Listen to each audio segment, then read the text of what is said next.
Okay, so here's what we're talking about today.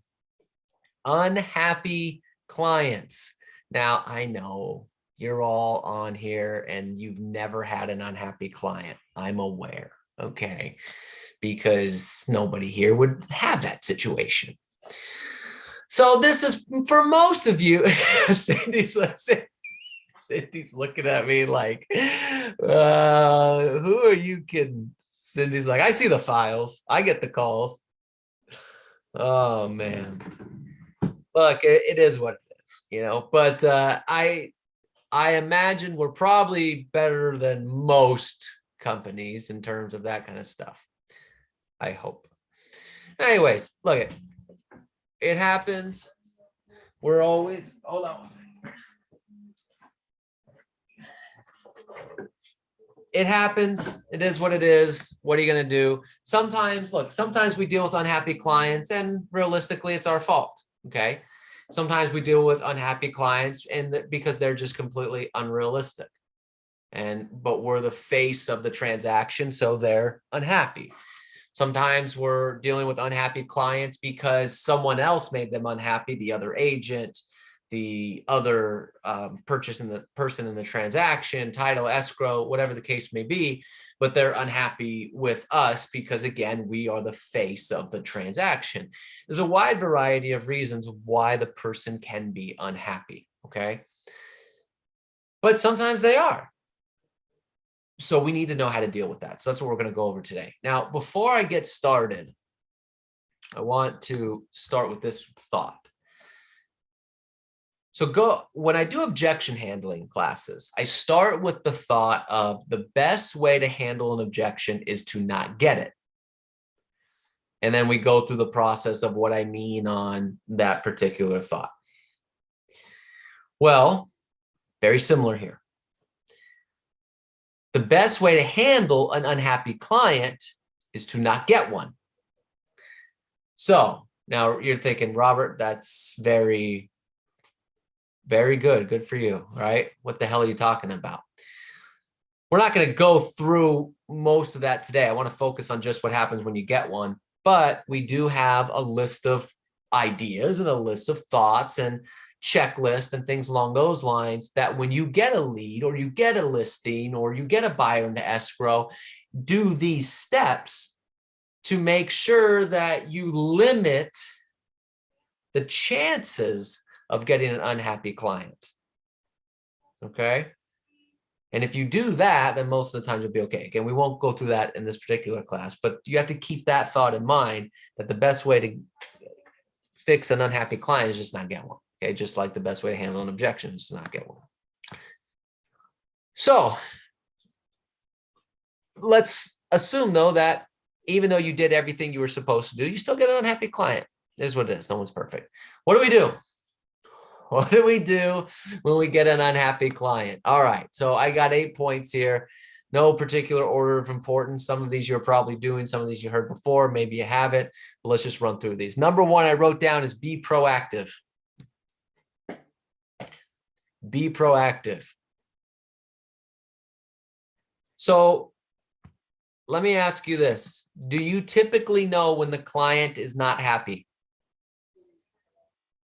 Or do you know when something is about to happen that's going to make the client unhappy? Typically, yes. We should know the answer to that question, right? So if you know your clients are dissatisfied, or you know that something's about to happen that's going to dissatisfy them, don't wait until they initiate a conversation. Reach out to them first. The sooner the client can air their grievances, the less their bad feelings will fester, and it will be apparent to them that you care about their satisfaction and aren't just being reactive. Let me read that again. The sooner the client can air their grievances, the less their bad feelings will fester, and it will be apparent to them that you care about their satisfaction, and aren't just being reactive.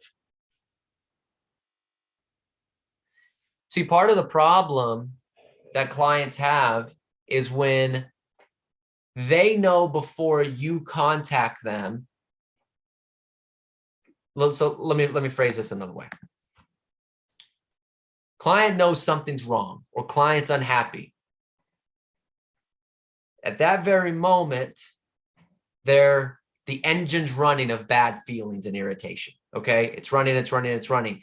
And the longer the time goes that you contact them, it gets bigger and faster, right? The engine gets bigger and faster, bigger and faster, bigger and faster, because it's just festering in them. So that by the time you call them, it just an explosion of irritation and anger at you. Where have you been? What is going on? What's the problem? How can we fix this, right? And now you're really against the ropes. Now you're really having to be reactive and protective. And it's like, okay, yeah, you're shielding yourself from all the stuff that they're firing at you. Whereas if you know there's an issue and the wheel starts turning, that engine starts turning, if you get on top of it right away and contact them before they contact you, you stop it before it gets too big and out of control. Then it just becomes a little frustration, a little bit of venting.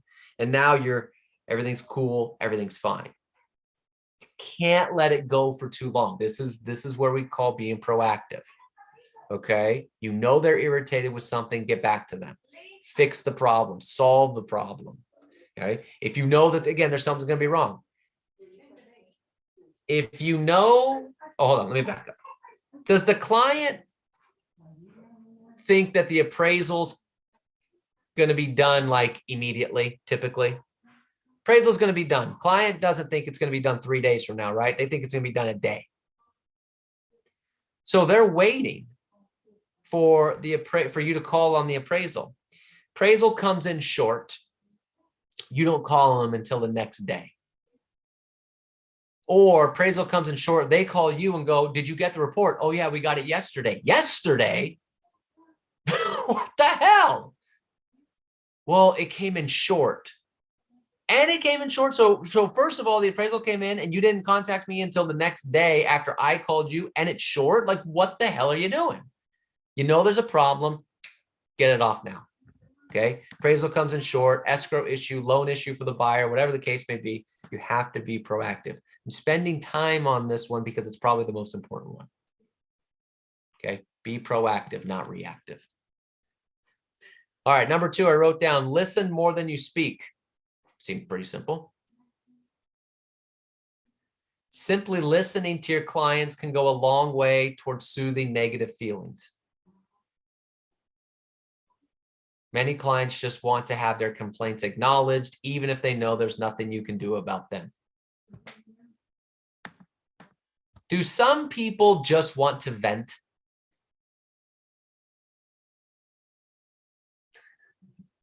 The best part of my training class is watching Cindy when she's listening. Because sometimes Cindy's face is like, yeah. I'm just saying, I get a lot of people who call and they really just want to vent. Cindy's got the best reactions. A lot of people want to vent. Yeah, some people just want to vent. So when you're dealing with an unhappy client, the best thing you can do in a lot of cases is let them do that. Don't get into fight mode. See, the one thing you can't do with an unhappy client is get into fight mode, because then you're just stirring the pot even more. Simply just listening to them and letting them vent their frustration and letting them get it out will probably help you solve the problem, because they just want to be heard, right? They just want to be heard. It's like when you see someone, or you go to a restaurant and the service is taking a long time and you go to complain to the manager. They're not going to do anything. It's not like they can fix the problem. The problem's already happened. The service is bad. But you just want to be heard. You want to let them know that I want you to know that I'm not happy. Okay?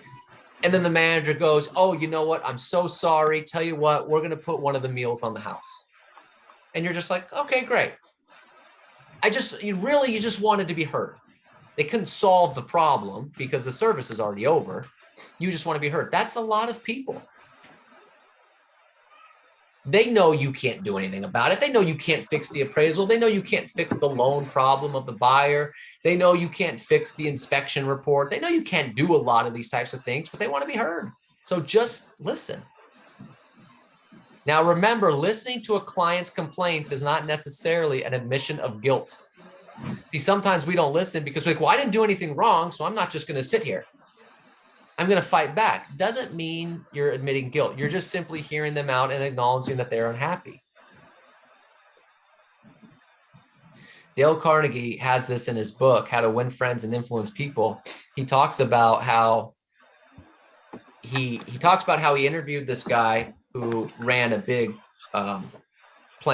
mechanical plant. And one of his coworkers, one of the people that he managed, came in and complained. And the owner didn't say anything, just let him hear it out. They interviewed the coworker afterwards. And he says, oh, I love the company. You know, my manager is always there for me. He always listens and he always does that. And the owner's just like, I didn't even do anything. I didn't try to fix it. I didn't admit any guilt, but I just let them vent. And this guy thinks I'm the greatest manager, greatest owner of all time. Sometimes that's all it is. You're not necessarily admitting that you're wrongdoing. Okay. Now, to set their mind at ease, wait until they vented and rephrase their complaints back to them. This will signal that you've heard them and that you understand their complaints. So when they do vent, okay, I understand. So your concern is X.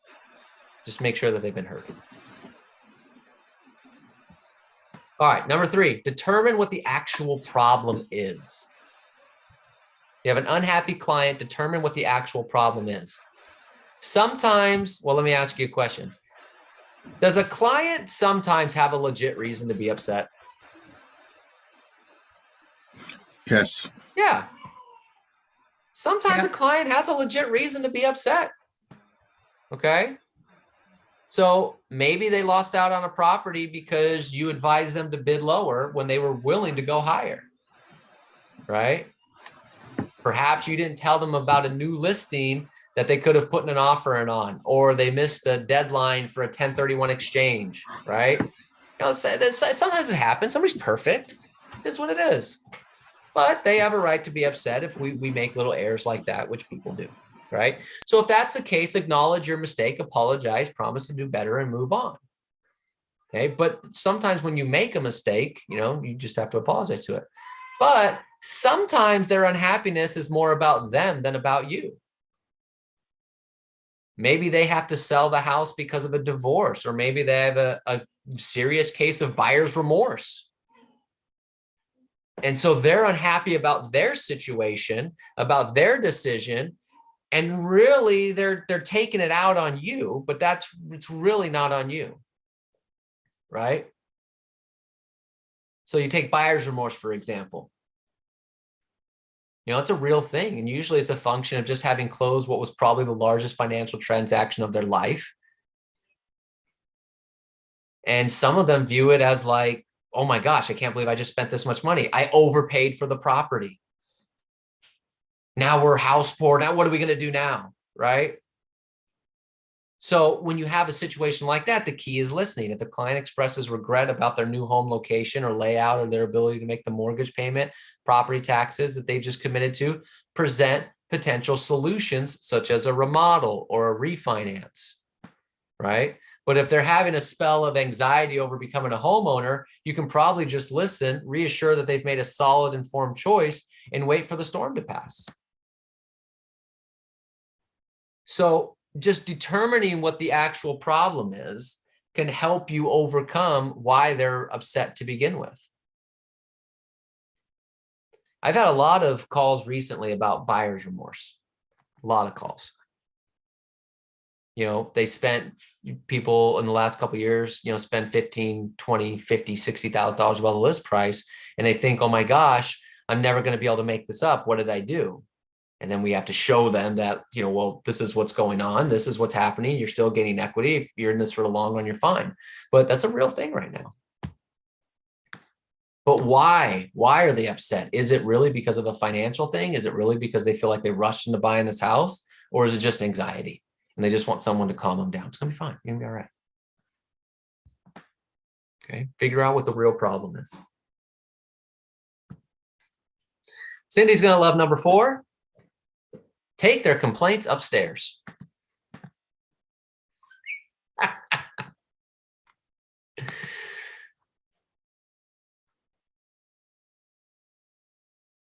Do people sometimes, no matter what you say, no matter how good you are, do they just want to talk to the manager sometimes in life? Yeah. Doesn't matter. You could be the greatest customer service rep in the world. Okay. But they're calling to complain about the product and they want to get a manager on the phone. Even though you're the greatest in the world, sometimes they want the manager. It's the same thing in our business. A client can be very unhappy. They're very frustrated with the situation. You could be the greatest person in the world at calming them down, the greatest problem solver, but they want to hear from a manager, or in our business would be the broker.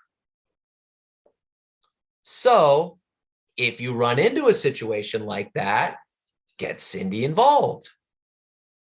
Or at least let them know, look, I brought the case to my broker. She's reviewing it. Okay, if it doesn't require an actual phone call. But sometimes that's what people want. They want to know that it's being escalated. To, again, remember, sometimes it's just that they want to feel like they're being heard, that they're important, and that you're not just brushing them aside. Now, what we did years ago, and I hate saying this, but I think it's kind of funny. I don't recommend anybody do this. Okay. But what we used to do years ago is, if we had a complaint, we would say, okay, well, you know what I can do is get you in touch with my regional manager. And they'd be like, okay, great. And we would just send them to one of the other salespeople in the office who would say that they were the regional manager of the office. Yeah, and the regional manager, what's the problem? And the client would complain about the salesperson, whatever the case would be. And they go, oh, you know what? Okay, we'll make sure to do it right by you. How can we make it better, and this and that? And then it would be done. I don't recommend anybody do that, but I'm just driving home the point that sometimes it doesn't even matter. It's not that they're trying to really accomplish something, that they just want to be heard, that it got brought up to a higher person. Oh God, we were stupid. What were we doing?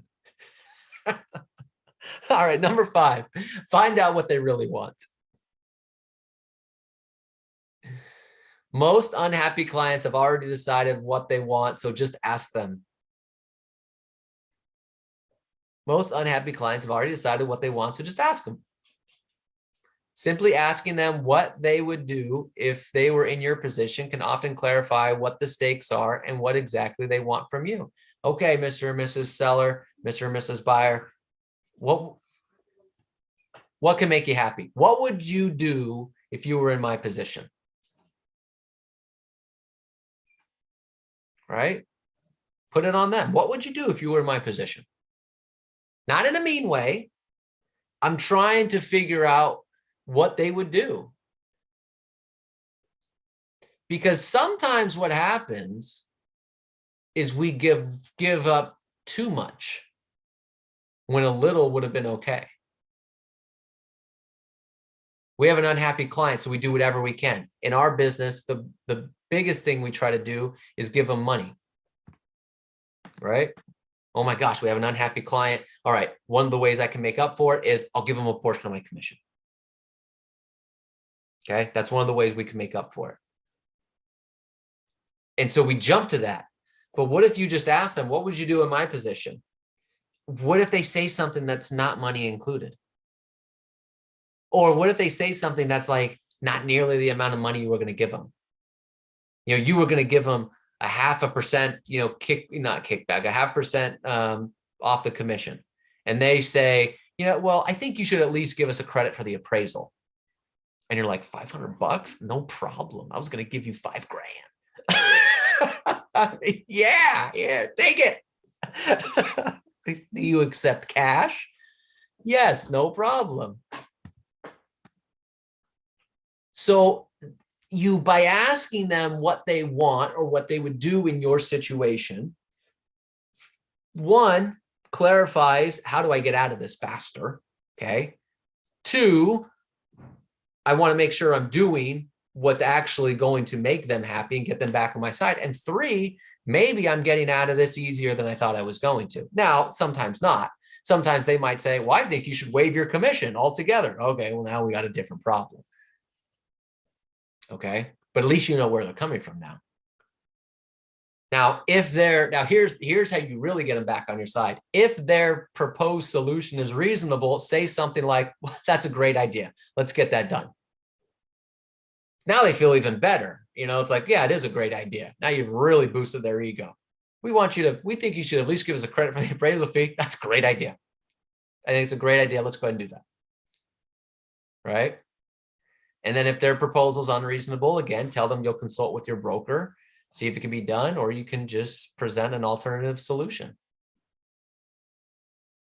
But here's the thing, never flatly say no. Respond with a counteroffer.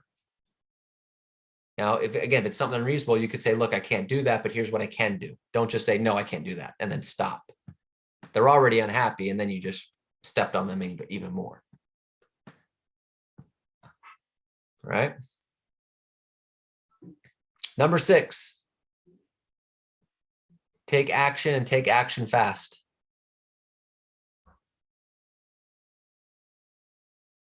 So now that you know what the unhappy client wants, figure out how to give them what they want in a reasonable way. If it's a good, reasonable use of your time and energy, it can make a considerable difference granting their wish very quickly. So I'll give you an example. Most first-time buyers find their agents through word-of-mouth referrals, and giving your unhappy client the red carpet treatment ensures they'll tell everyone they know about the great real estate agent who went above and beyond to make them happy. See, in life, everybody likes the comeback story. So meaning that, here's what I mean. The person who's good all the time doesn't get a party thrown for them. Nobody throws a party for the, hey, thanks for being a great dad for 50 years. What they do is they throw a party for the person who went to rehab, got out, and got their life back together. They like the comeback, the underdog. That's what people talk about. That's more what people celebrate. So you have an opportunity, if things are going bad, to turn it around and turn this person into a raving fan who then tells everyone about, yeah, things were rough, but man, look what Robert did. He ended up doing this for us, and we ended up better than we could ever thought. Are you telling us to screw up? No, I'm not. But what I'm telling you is that there's an opportunity if things screw up. But yes, it can sound that way for sure, right? But that's the way it goes, right? The people love that particular type of story. So sometimes you have that raving fan situation because you solve their problem. But you have to remember too, it goes back to, we had Brady Sandall on here a couple weeks ago, or maybe, oh no, a couple weeks ago, maybe a couple months ago. One of the things he said to Valerie's point and what we're talking about here is that one of the ways that we lose customer service and lose potential referrals is that we sell the home so fast that we're in and out and they don't even remember us. And he actually used me as an example. And he was like, what was the guy's? It was Robert. No, it was Richard. No, it was Tom. You know what? He looked like your cousin. And yeah, so it was your cousin is Eric. Because we go in, we take the listing, we get it sold, and then we're done. Like we don't do enough customer service on that. So even though you did a great job, you sold it really quickly, got them a price, you sold it so fast and are not providing any sort of customer service that they do forget us. As opposed to the person who's maybe took a little bit longer, because it wasn't going so well and then reversed it, at least it's a more memorable story. So you either A, have to have no problems, get it sold quickly and for top dollar, but provide amazing customer service and constantly be in touch with them so they appreciate all that you do, or you do need to make it a comeback story. Because sometimes we just get things done so quickly and we're bing bang out, we're done, we're not memorable. All right, I wrote down here number 7, Google yourself. Now this can be quite scary. It can also be quite fun because you find people that have the same name as you. Who the hell is this guy? Case in point. Now I already knew this because when I was in high school, I was a football player, and I was going to a UCLA recruiting event, and they was like, oh, Robert Hertel, and they're like, are you related to the USC quarterback? And I'm like, I have no idea. I don't think my dad ever played football at USC. His name is also Robert Hertel, but I learned there was a Robert Hertel that played quarterback at University of Southern California. Who knew? So when you Google Robert Hertel, that's probably more likely going to come up than me because I'm not that important, right? But Google yourself. You might find some interesting things. But one of the things that you might find are negative reviews. And negative reviews can be hugely damaging to your reputation once posted. And in some cases can be extremely difficult to get rid of. So if you find a negative review or a disparaging post, something along those lines, respond in a calm, amiable tone, address and acknowledge their complaints, and invite them to engage with you privately to find a solution. Never use snarky or angry tone in your responses, because that'll just make you look petty and selfish. I see this on Yelp all the time because I'm an avid Yelp user. And I'll see that because I look at reviews, and I'll see that someone will put, a 1-star review, and every so often I'll see the company respond. And it's so funny because some of the companies respond in oh my gosh, I'm so sorry, and this and that, and let us make it up to you. And then it's like, okay, that's cool. And then some companies don't. Some companies go, well, I remember you, and you can't. It's like, oh my gosh. And then this like war of words goes on. And it's just intense. So don't be that person, right? But look for the negative reviews, because sometimes you don't even realize there's negative reviews about you, and people Google that stuff. They look at that stuff. We had an agent lose a listing recently, 3 or 4 months ago. An agent lose a listing, and they said, well, I Googled you, and you had a negative review on Yelp. And the agent didn't even know they had an account on Yelp. I don't even remember setting that up, which happens all the time. We set up so much stuff. Sometimes we forget what's about us. And there was a negative review about them. And so that can happen. So Google yourself every so often. And if you find some negative stuff, respond in a polite manner, right? And then if you resolve the client's problem, consider asking them to remove the negative review. They may have written it in a heated moment, and now that you've addressed their concerns, they would be willing to delete what they posted. So sometimes that can be a great thing. All right, and the last thing I put down here, make sure you learn from your mistakes. Once you've put the situation behind you, review each step of the interaction to figure out where things went wrong. And here's the thing, if you made a mistake, that's okay. That's life. You're a human being. Everyone slips up sometimes. But just take the steps to tighten your process so it doesn't happen again, or limit it from happening again, because sometimes, again, we're just human beings. Okay?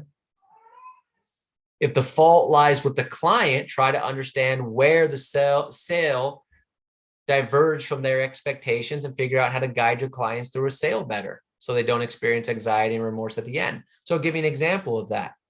We're dealing with buyers. One of the biggest complaints we get with buyers is when they're going through the escrow process or the inspection process, it was that, well, no one explained this to me. So if that happens to you going forward, say, all right, well, I'll tell you what, before we write up an offer, I'm going to explain the entire sales process to them. No one explained to me once we got into escrow, I had these contingencies or I had to have this done at this pace and I had to give them the appraisal money right away. Like that's part of the complaint. So if that happens to you, say, okay, next time, let me go through my qualification process or my consultation process differently. Okay. A seller says, well, I'm complaining because, I thought the home was going to be sold in 7 days. It was sold in 14. Now I know it's still crazy, but people can get. So, okay, well, let me set the right expectation going forward that, yes, I know, you're seeing homes sell like this. Doesn't necessarily mean that it's sold for a better price or better terms. So figure out where the client lost their expectation, lost their interest, and say, okay, well, then how can I going forward guide my clients through this better? Because if they had an issue with it, chances are another client's going to have the same issue with it. So don't ever assume that each client that has a problem is just, well, that's just a one-off situation, unless it's a real one-off situation, like something really crazy. Like a client gets mad because you got them too much money. It's like, okay, I don't really know how to fix that one. I say that because this was years ago. It's a true story. Years ago, we had an agent. So you're going to laugh at this. You're going to think I'm making this up, but it's true. We had an agent. So seriously, get mad at us. Myself, Neil, Cindy, right? Get mad at us because they went to pay their taxes and they had made more money than they ever made, and they were upset about the amount of taxes they had to pay. And so they got mad at Cindy, myself, and Neil for pushing them to make more money because of now how much taxes they had to pay. You weren't supposed to tell nobody, Robert.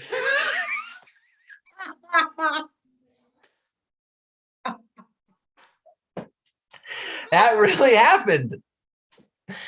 So obviously those are one-off situations where, Neil's not going to go, all right, well, maybe we shouldn't push agents to do more production. Like that's like, okay, it is what it is. So sometimes you just have situations like that with clients, right? It is what it is. But that's part of it. That's just part of it. Okay. But again, and then just always do a look in the mirror. Maybe sometimes we were too focused on the end goal instead of the process, right? Maybe, we could have made things simpler for them. We could have offered them more verbal assurances. We could have done something a little bit better. There's always little things that maybe was on us, but whatever the takeaway is, try to turn the negative experience into a teachable moment so you can learn, evolve, and do better going forward. Questions on anything we went over today? Question. I have a question. What was number 4? Number 4 was take the complaint upstairs. So if they have a complaint, sometimes the best thing you can do is take it to Cindy. And either a situation where Cindy's actually contacting the client, or sometimes it can be just as simple as letting them know that you are taking it to Cindy. So they at least feel that their complaint is being taken to the broker. Yeah, nobody really likes to talk to her after that. That's not. Yeah. Yeah. Okay. There you go. There you go.